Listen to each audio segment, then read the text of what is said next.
कुंडली टीवी के सभी दर्शकों को मेरा नमस्कार। मैं हूं नरेश कुमार और आप देख रहे हैं बाजार के स्टार। दोस्तों, हमने पिछले सप्ताह के अपने कार्यक्रम में कहा था कि बाजार में अस्थिरता का सिलसिला समाप्त होने का समय आ गया है और यदि आप बाजार में निवेश करना चाहते हैं तो उसका 30% हिस्सा अब निवेश कर सकते हैं। और पिछले एक सप्ताह में हमने निफ्टी में 4.25% का मूव देखा है। अगले सप्ताह बुध की स्थिति में परिवर्तन हो रहा है और बुध नीच राशि मीन से निकलकर मंगल की मेष राशि में गोचर करेंगे। मेष राशि अग्नि तत्व की राशि है और यहां आकर ट्रेड के कारकग्रह बुध बेहतर परिणाम देना शुरू करेंगे और मंगल शनि की युति भी इसी सप्ताह टूट रही है। इस युति के टूटने के बाद मेटल्स के शेयरों में हमें शानदार तेजी देखने को मिलेगी।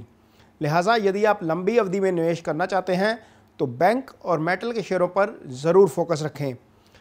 अगले सप्ताह के बाजार के स्टार की बात करने से पहले आइए जानते हैं कि पिछले सप्ताह बाजार को लेकर हमारी गणना कैसी रही है।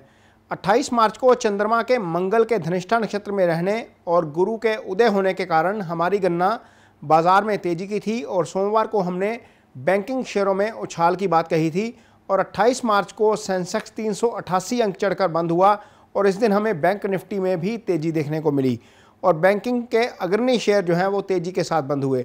इसी प्रकार 29 मार्च यानी कि मंगलवार के दिन मंगल अपने ही धनिष्ठा नक्षत्र में आने के कारण हमने रियल एस्टेट शेयरों और तांबे से जुड़ी कंपनियों के शेयरों में तेजी की गणना की थी और 29 मार्च को निफ्टी का रियल्टी इंडेक्स 1% की तेजी के साथ बंद हुआ। इसके साथ ही हिंडाल्को इंडस्ट्री का शेयर भी तेजी के साथ बंद हुआ।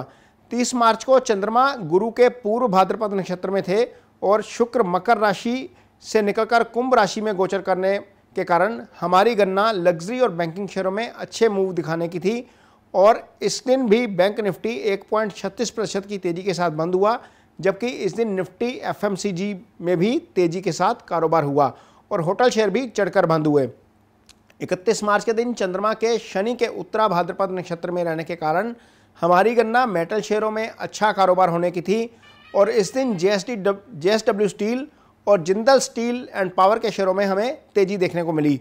1 अप्रैल को चंद्रमा के बुध के रेवती नक्षत्र में रहने और नई पोजीशन बनाने के कारण बाजार का मूड पॉजिटिव रहने की गणना हमने की थी और 1 अप्रैल को बाजार में नई पोजीशन बनी और सेंसेक्स 708 अंक की तेजी के साथ बंद हुआ। आइए बात करते हैं अगले सप्ताह के बाजार के स्टार की। 4 अप्रैल को जब बाजार खुलेगा तो चंद्रमा सूर्य के कृत्तिका नक्षत्र में होंगे और मंगल और शनि दोनों 1 डिग्री पर गोचर कर रहे होंगे। ज्योतिष की भाषा में इसे ग्रह युद्ध कहा जाता है, जब दोनों प्लैनेट्स एक साथ एक ही डिग्री पर आ जाते हैं। इस दिन हमें सरकारी कंपनियों के शेयरों और मेटल के शेयरों में अच्छे मूव देखने को मिलेंगे। 5 अप्रैल को सुबह 10:10 के बाद चंद्रमा अपने ही रोहिणी नक्षत्र में आ जाएंगे, जिसके कारण हमें बाजार में उतार चढ़ाव देखने को मिल सकता है। इस दिन इंट्राडे के सौदे संभल कर करेंगे तो आपका नुकसान नहीं होगा। 6 अप्रैल को चंद्रमा मंगल के मृगशा नक्षत्र में होंगे और मंगल अपनी उच्च राशि से निकल रहे हैं। इस दिन तांबे के से जुड़े शेयरों पर नज़र रखनी चाहिए। हालांकि बाजार में इस दिन हमें तेजी देखने को मिल सकती है। 7 अप्रैल को चंद्रमा दोपहर 1:15 बजे मृगशा नक्षत्र 1:15 बजे तक मृगशा नक्षत्र तक ही रहेंगे। लिहाजा बाजार में पहले हाफ में तेजी रहेगी, लेकिन बाद दोपहर चंद्रमा के राहु के आर्द्रा नक्षत्र में आने के कारण बाजार का मूड बिगड़ सकता है और हमें बाजार में उतार चढ़ाव देखने को मिल सकता है।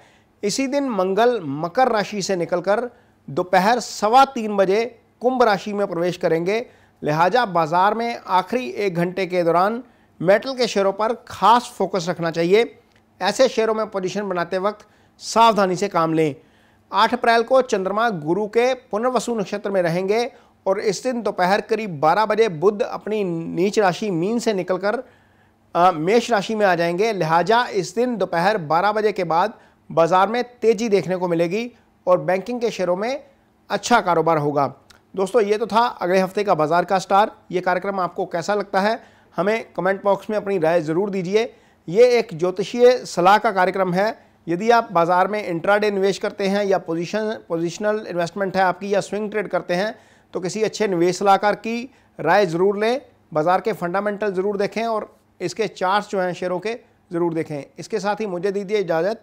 नमस्कार।